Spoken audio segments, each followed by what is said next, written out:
Hello and welcome to all our viewers in Nigeria and around the world to Midday News on Global TV. We're live in the nation's capital, Abuja.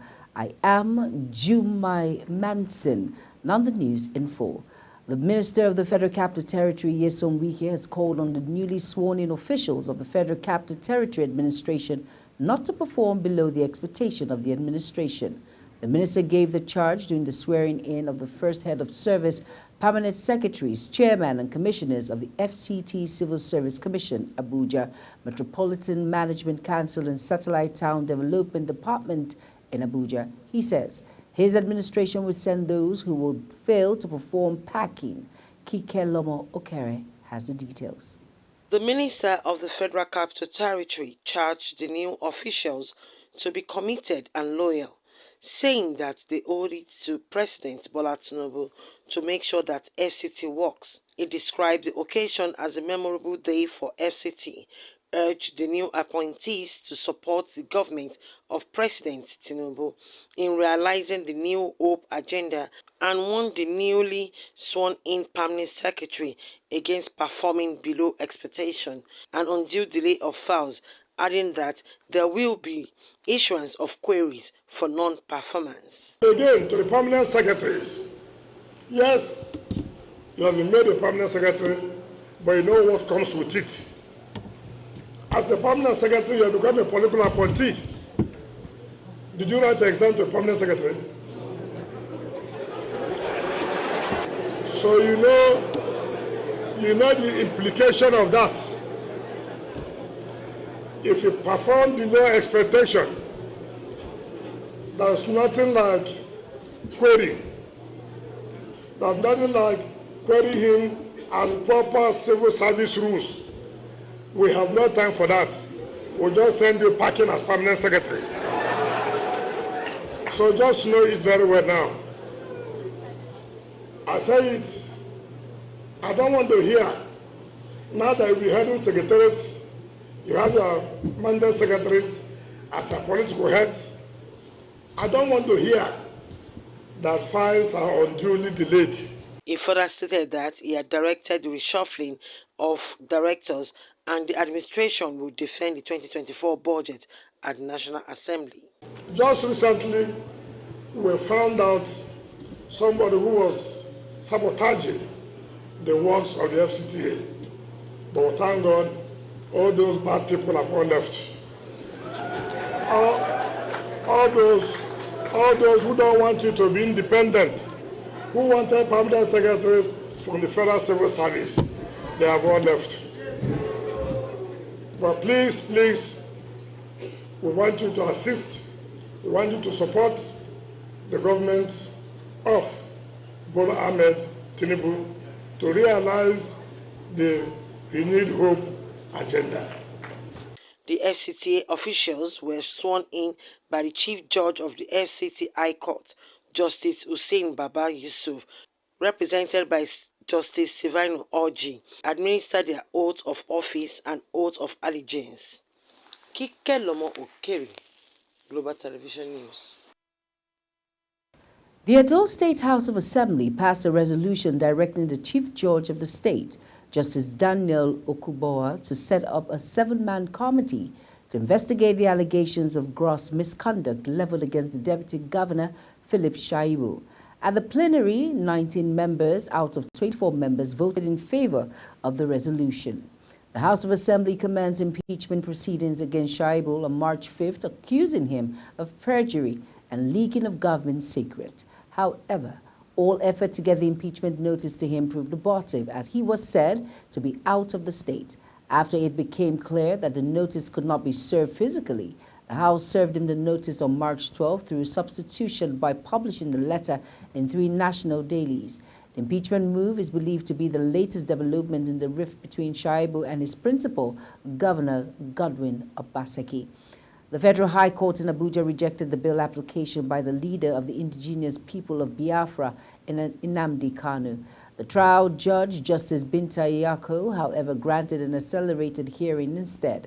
Counsel for the IPOB leader, Aloy Ijemako, had at the last adjourned date urged the court to admit Nnamdi Kanu to bail before the commencement of the trial. Ejimakor stated that Kanu's health condition was deteriorating, adding that his continued detention by the DSS was a threat to his life.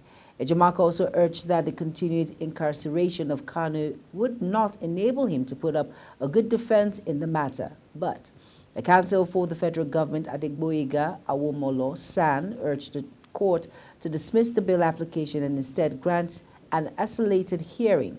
He noted that the DSS has a medical facility that could take care of him. Abia State House of Assembly have passed a bill to stop the payment of pensions to former governors and their deputies in the state. It is entitled a Bill HAB 11 for a law to revoke the Abia State Governors and Deputy Governor Pensions Law No. 4 of 2001 and for other matters connected therewith. It was sponsored by Uchenna Okoro, the majority leader member representing Arochukwu State constituency. The Speaker Emmanuel Emeruwa announced the passage of the bill after its second reading, consideration at the Committee of the Whole, and its third reading during the day's plenary. The federal government said it would provide student hostels in 36 tertiary institutions across the country. This is even as the government has indicated its willingness to construct more hostels once these first sets are completed. The Executive Secretary, Tertiary Education Trust Fund, Sonny Ochono, stated this when he hosted the new leadership of the National Association of Nigerian Students led by its president, Lucky Ononefe. According to the statement by the fund on Wednesday in Abuja, in the statement, the TED Fund's Director of Public Affairs, Abdulmumin Oneyengi, quoted Ochono as pointing out that there is increased allocation for maintenance of TED Fund infrastructures above 5 years in 2024 intervention cycle. The federal government said it has uncovered the identity of 15 entities, including 9 individuals and 6 bureaus exchange operators and firms allegedly involved in terrorism financing. Details of the development was revealed by the Nigerian Financial Intelligence Unit in an email sent to our correspondent entitled Designation of Individuals and Entities for March 18, 2024. The document revealed that the Nigerian Sanctions Committee met on March 8, 2024, where specific individuals and entities were recommended for sanction following their involvement in terrorism financing. Among the individuals named in the document was Kaduna-based publisher Tuko Mamun, who is currently being tried by the federal government for allegedly aiding the terrorists who attacked the Abuja-Kaduna train in March 2022. The governor of Delta State, Sheriff Oberowuro, has briefed President Bola Tinubu on the 16 soldiers that were gruesomely murdered in Okoma community of the state. Briefing State House correspondent after a meeting behind closed doors with the president, the governor said that the situation is under control, assuring that there will be no more further attacks. The governor declined to confirm the reports of reprisal attacks allegedly carried out by the military and the number of casualties, saying that being a security issue, there are certain things he cannot say in public. He said that he met with the security heads in Bamadi on Monday but has been unable to meet with the community involved because the place of the incident is completely deserted. And now on Niger airstrikes by Nigerian Air Force NAF aircraft under Operation World Punch OPWP have continued to designate their terrorists and their logistics, especially in the northwest and north-central regions of Nigeria. One of such successes was recorded on 15 March 2024, where strikes by NAF aircraft successfully targeted and destroyed terrorist logistics storage situated in Palele, near Shiroro in Niger State. Acting on credible intelligence indicating the presence of terrorists, a weapon coach east of Palele, authorization was obtained to deploy air assets to neutralize the threat. The operation, which was executed with speed and perception, resulted in significant damage to the target area, including secondary explosion confirming the destruction of arms and ammunition.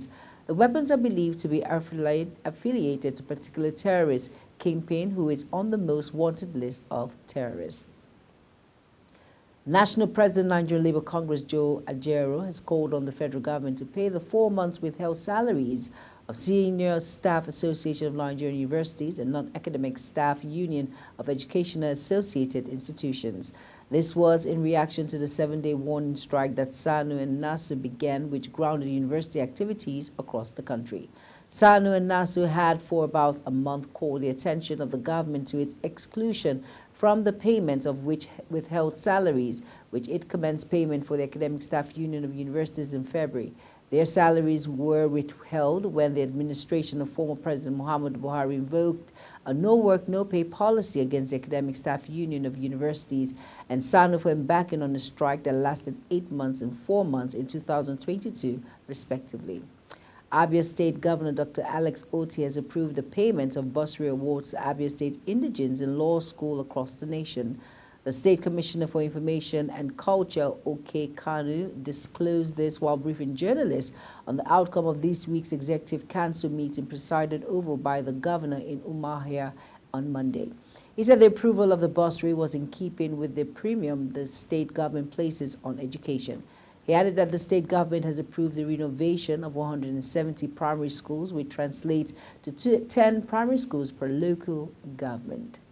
The Federal Road Safety Corps, FRSC, has disclosed that 10 persons were killed in an Abuja-Kaduna road crash, while 48 sustained various injuries.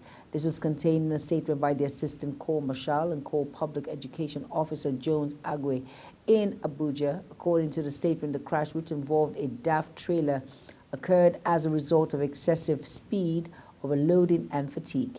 This, however, caused the driver to lose control of the wheels, thereby crashing into a ditch along the road. The report from the crash also revealed that it occurred at exactly 10:30 and involved a total of 170 people, all male adults. Unfortunately, 10 victims were killed while 48 were rescued with different degrees of injuries. The Abuja Zonal Command of Economic and Financial Crimes Commission has handed over documents of properties and 324 houses recovered for Kano State pensioners to the affected individuals. The development was the result of an investigation carried out by the EFCC into a 4.1 billion naira pension trust fund denied pensioners by successive Kano State government administration. The FCC probe followed a petition by a group known as Concerned Kano State Workers and Pensioners over the alleged misappropriation of the pension funds in the state. The spokesperson for the anti-graft agency, Dele Oyewale, revealed the development in a statement on Monday. He noted that the properties were handed over to the affected persons following a final forfeiture order granted by Justice Inyang Ekwo of the Federal High Court sitting in Abuja. The Adamawa State Police Command has arrested 58 suspected criminals after a raid across different locations in the state. The Adamawa State Commissioner of Police, Dankobo Morris, said this when he addressed newsmen in Yola, the state house capital. Morris said the suspects included 40 young men who were believed to be members of notorious group Shala Boys. 11 of them were arrested for kidnapping, while 7 were arrested for armed robbery. The Edo State House of Assembly has directed the State Chief Judge Justice Daniel Okunbowo to set up a 7-man panel to investigate the allegations leveled against the State Deputy Governor Philip Shaibu. The State Assembly is accusing the Deputy Governor of misconduct and divulging government information to the public. The panel is expected to carry out a thorough investigation into the allegations and make necessary recommendations. The brief sitting was presided over by the Speaker, RT Honorable Blessing Ababaku, recalled that the Edo State House of Assembly earlier this month began an impeachment move against Shaibu, accusing him of constitutional infractions, but Shaibu denied being served with impeachment notice from the House of Assembly as claimed by the Speaker, Honorable Blessing Agbebako, during plenary. You're watching Midday News coming to you live from Nigeria's capital, Abuja. We're on Star Times, channel 276. Kindly follow us on all social media platforms using the Global TV Engine and other handles now showing on your screen.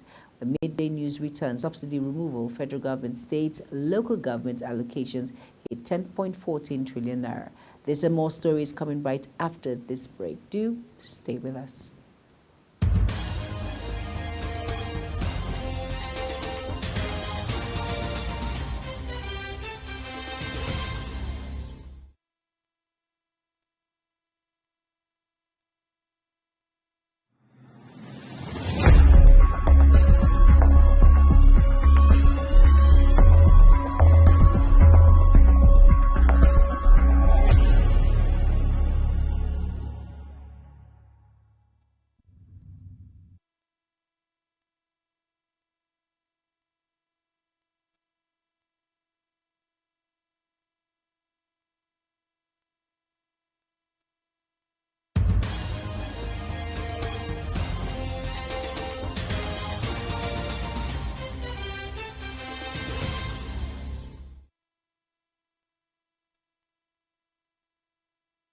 You're welcome back, and if you're just tuning in, this is Global Television bringing you live broadcast of midday news.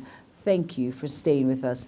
Over now to our foreign scene. A bus carrying students from a top Kenya university collided with a truck on a busy highway after skidding in heavy rain, killing 11 of them and seriously injuring 42, police said.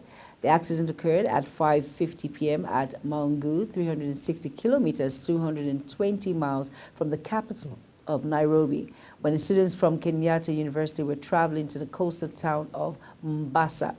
10 people from the Kenya University died on impact and another died later in the hospital, police said, adding that 42 people were seriously injured.